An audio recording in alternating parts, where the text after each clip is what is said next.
welcome back to our channel. It was interesting. I was out for my walk today in New England. It is snowing. It was 20 degrees. And I'm like, we are super far away from car show season, but we're really not. Car show season comes up really quick on us every single year. And I thought I'd slow down for just a minute and talk about, people that wanting to buy cars for car show season. What are some great options? But I'm also today going to give you 5 maybe not so great options. Now, this doesn't mean these aren't great cars. Every car I'm going to talk about today is actually a really great car. But what I do want to talk about is why this may not be the best car to purchase if you want to go to a car show, specifically if you want to try to win a trophy, right? Either you can go have a lot of fun with these cars at a Cars and Coffee, a local event, a local car show. You'll have a tremendous amount of fun with these vehicles, but they're going to be super highly competitive. The cars we're going to talk about today are just cars that are very ubiquitous. We see them at every single car show. As a judge, when I'm looking at these cars, my challenge is how do I differentiate which is the best of the best? And I get to be really picky on these cars because there's so many for me to choose from that it does make it tough to have a really nice car that'll win an award versus like a truly, nut and bolt restoration, best of the best version of this car. So I'm going to give you 5 cars if you're thinking about buying something for the car show scene that maybe won't be the best option. Now, I will tell you our next video coming up next week is going to be our 10 top most underrated cars. So cars that maybe that fly a little bit under the radar. These may be a better option for you to go out and purchase and have an opportunity to go in again and have a chance to take some trophies at a car show. So let's start with our first car on the list, and we'll just go through our top 5 for you. Talk about car number 1 on this list.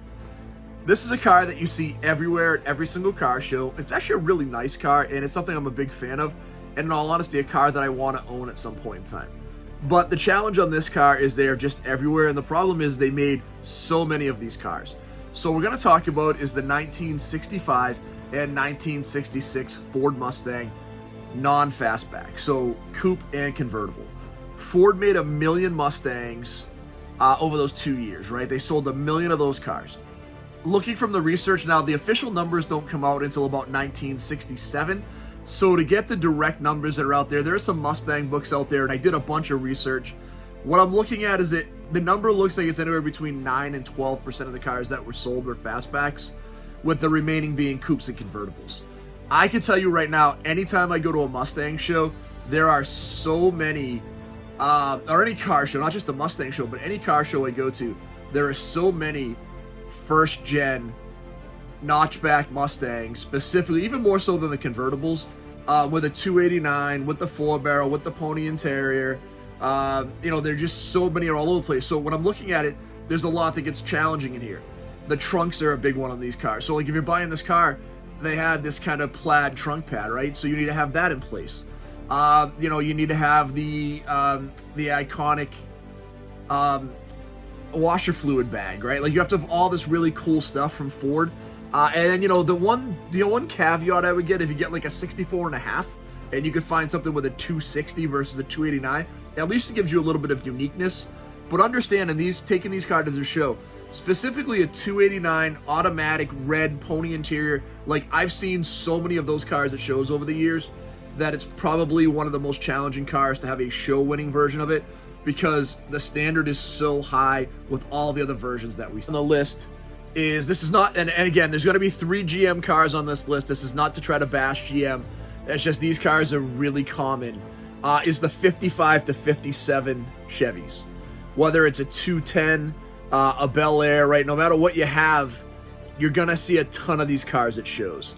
Again, there's nothing wrong with these cars. They're absolutely stunning. They look beautiful. You can have one with a 283 that looks amazing. You can do something with a 502. There's so much cool stuff on here. It's a great platform.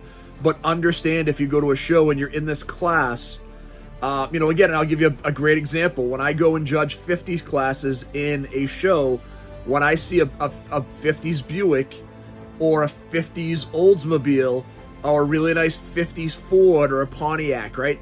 That car, because there's not as much competition, I think has a leg up. I think it has an opportunity to stand alone and shine on the merits of the design of the car versus me going through and looking at 5 different versions of a 57 Chevy, with 20-inch Foose wheels, a 383 stroker, and a smoothed out engine bay. Gorgeous, stunning cars, guys. There's nothing wrong with them.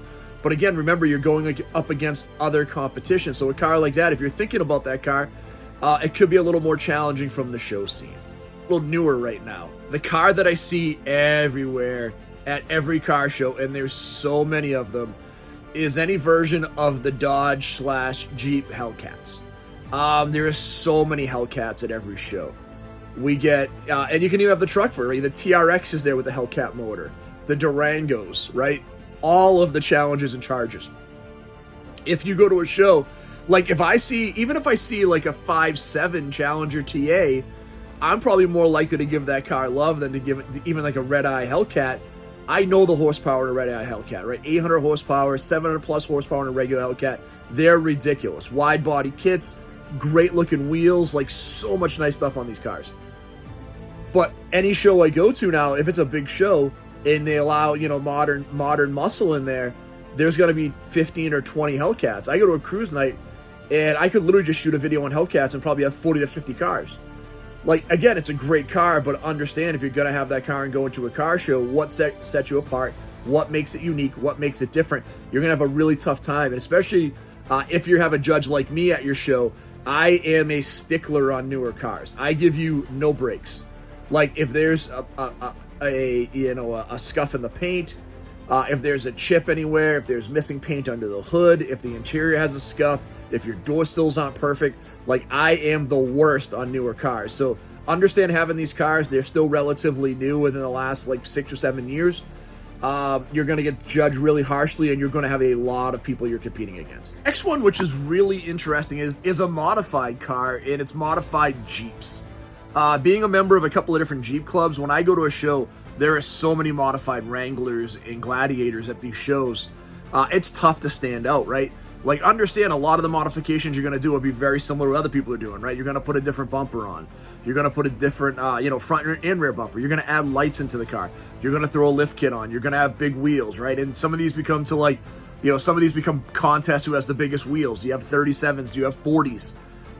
There's a lot of that goes into this, but understand, like, if you're going to buy a Jeep, like, I have a stock Gladiator Rubicon. The only thing on my truck that has been modified at all is a steel front bumper and a set of KC daylighters.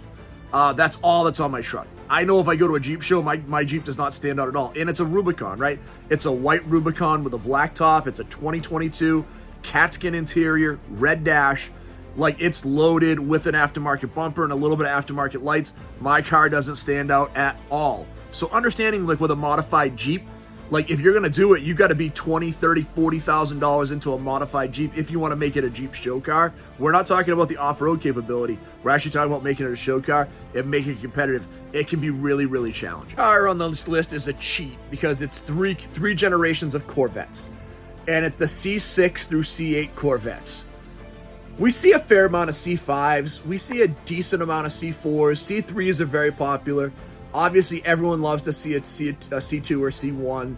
The C3, it's hit or miss depending on how much people love them, whether they prefer the 68 through 72 steel bumper front and back, or 73 with the steel bumper in the rear, or the 80 through 82 with the bigger fender flares and the wider body kits. But the C6s through the C8s, man, any show you go to, the C8, when I first saw it, I was blown away. And this is why I think people say that the C8 is not an exotic car or a supercar. It's way too common. Like, I can go to a show and I know I'm going to see 10, 12 C8s. I'm going to see a bunch of C7s. I'm going to see a bunch of C6s. Now, there are caveats, right? The Grand Sports, the Z06s, the ZR1s do tend to stand out a little bit, but not enough that I think it offsets the challenge you run into by going to the show and having those cars there. So again, nothing wrong with buying that. But again, if you have one of those cars, I've been a member of a couple of Corvette clubs. I've gone to Corvette shows. Like, you're going to be competing against so many people. I remember I went to a Corvette show in 2021, I want to say. It was a little Corvette get-together for one of the Southeast Corvette Club of New England. And I was the only C4 at the show. And at the time, it was right when the C8 had come out. It might have been right before the C8. But it was right around when the C8 first came out. And there was so many C7s there, like all versions of it, Grand Sports, right? ZR1s, all these really nice cars. But I'm looking at it and I'm like, man, I'm the only C4 here. There was 2 C3s, 1 C2, so it's like a 66. And I want to say there was like 10 or 11 C7s. Like, understand, in the Corvette community, there's just so many of those cars, and there's so many people that go and take them out. And the hard part with it is because it's usually an older, more well-off person that buys that car. They're in a garage, they're well-maintained, they look nice, they're not dirty. So again, thinking about taking that car to a show, it's a little more challenging to win with. I want to make sure I land one thing really clearly that I don't think I landed up front. I'm not saying any of these cars are bad cars. As a matter of fact, I would love to own every single one of the cars I just talked about. I actually think every one of those cars I listed is a great car. But understand, if your ultimate goal from the show-going experience, and if you've watched my show video, and hopefully you have, I've said very clearly, do not get into the hobby to win trophies. That's not what it's all about. But if you're obsessed with trying to win a trophy, if that matters to you, having one of these cars, it's not that you can't win. Just understand that you're going against really stiff competition, and to actually win a trophy in these classes is incredibly challenging. The next video coming out next week will be 10 underrated cars. In my opinion, the top 10 underrated cars of all time. I can't wait to share that one with you. Man, we've got like 2.5 months before we get out of car show hell, and we get back into show season in April, and we have a bunch of fun, so I can't wait to see you guys in the Fox Body in the upcoming spring season. Stay safe through the rest of the winter. Have fun on your projects, and I look forward to talking to all of you very soon. And also, please, if you haven't done it so far, please hit like and subscribe. Thank you all so much.